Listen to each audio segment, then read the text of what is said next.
어서 오세요. 반갑습니다.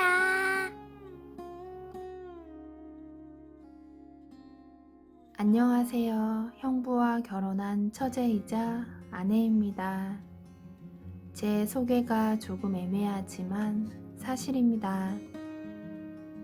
제 남편은 원래 제 쌍둥이 언니의 남편, 즉 형부입니다. 남편은 언니와 중고등학교 동창이었고 어릴 때부터 사귀기 시작해서 결혼까지 한 장수 커플이었습니다. 언니와 결혼한 후에도 행복하게 잘 살았습니다. 그리고 얼마 지나지 않아 언니 뱃속에는 조카가 생겼습니다. 그렇게 그냥 평범하고 행복하게 결혼 생활을 이어가고 있었습니다.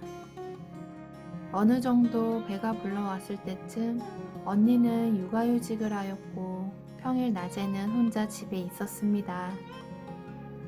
집에서 낮잠을 자고 있는데 도둑이 들었고 그 도둑은 자고 있던 언니에게도 못쓸 짓을 하고 가버렸습니다.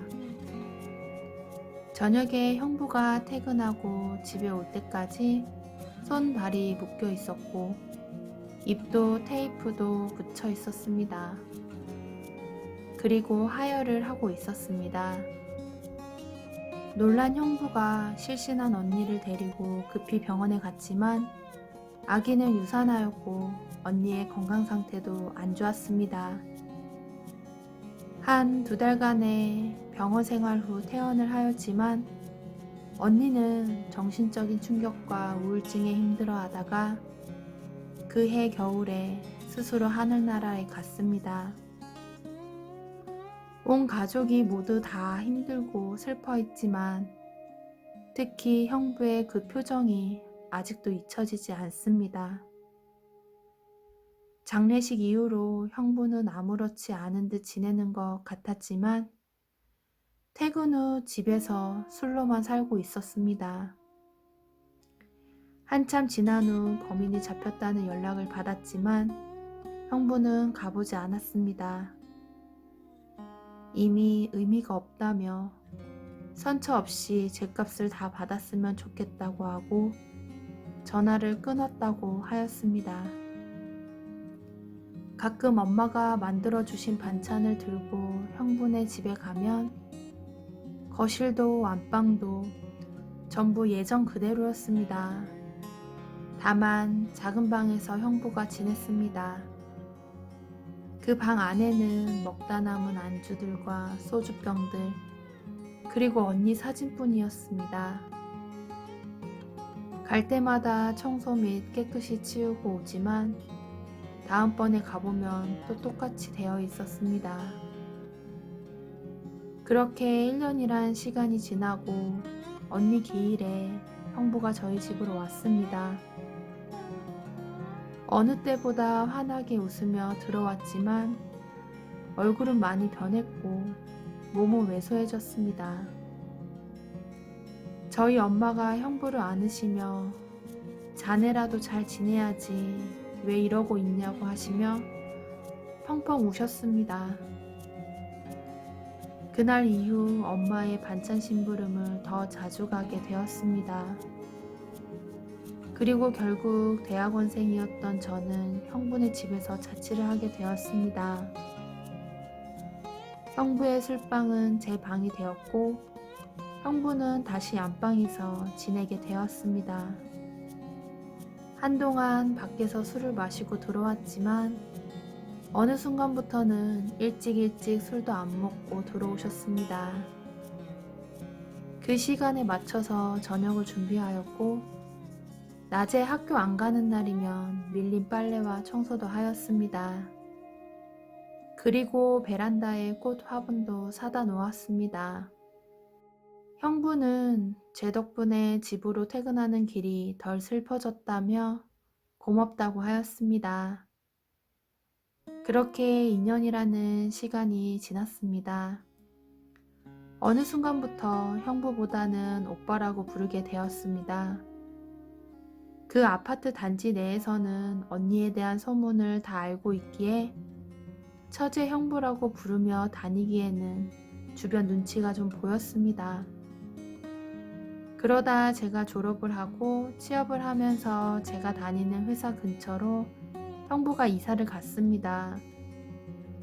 좀 더 편하게 출퇴근하라며 형부의 배려였습니다.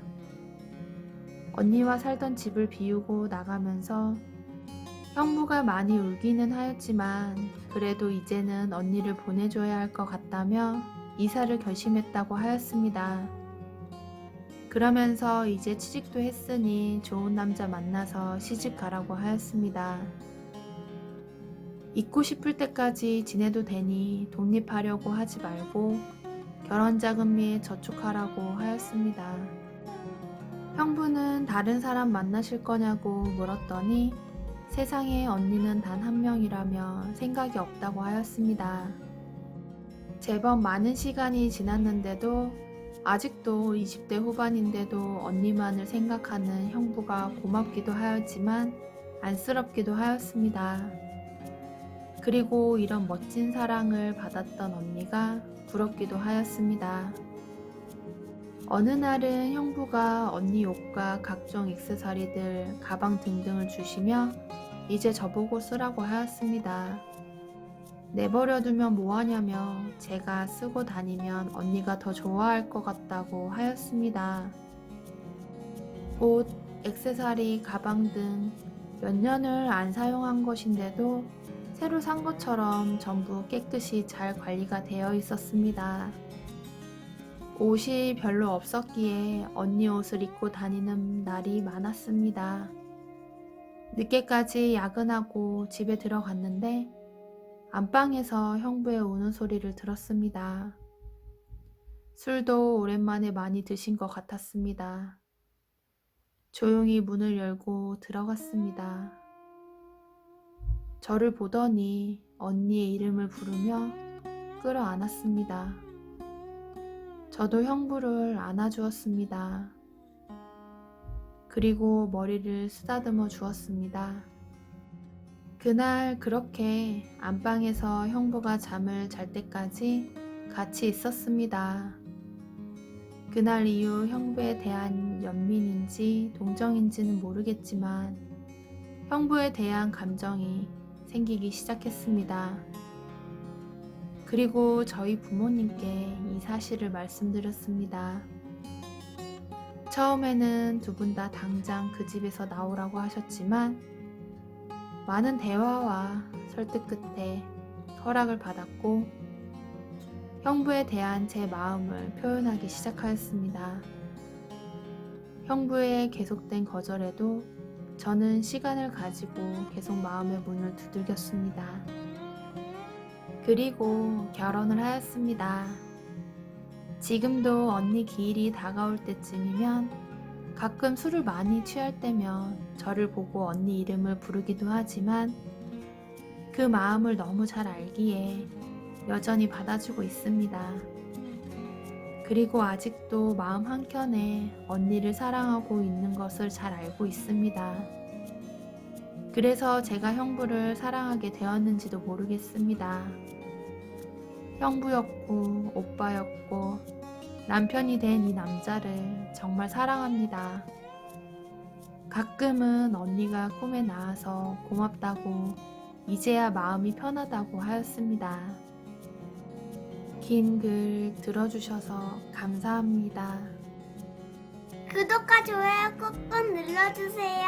꾹꾹. 알림 설정도 꾹꾹 눌러주세요.